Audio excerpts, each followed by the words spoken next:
In our country, some of the people openly speak against our army, its intelligence, and sovereignty and integrity of our country. And when they are charged and when matter travels to court, they are asking protection under Article 19 of the Indian Constitution.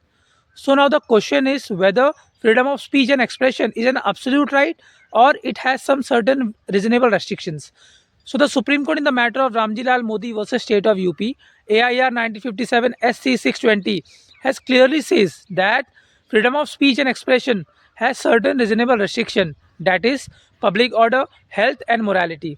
So if your speech is against public order, against health or morality, then it is not an absolute right. It has some certain reasonable restrictions.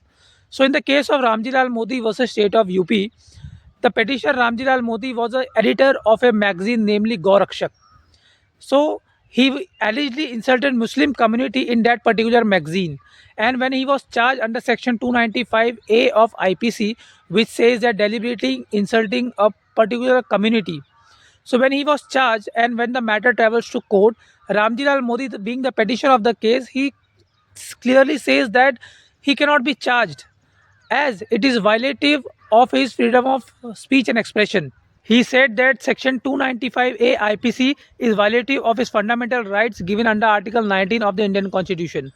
The Honorable Supreme Court, after hearing the matter at length, was pleased to dismiss the writ petition preferred by Ramjilal Modi, saying that freedom of speech and expression has certain reasonable restrictions, that is, public order, health, and morality.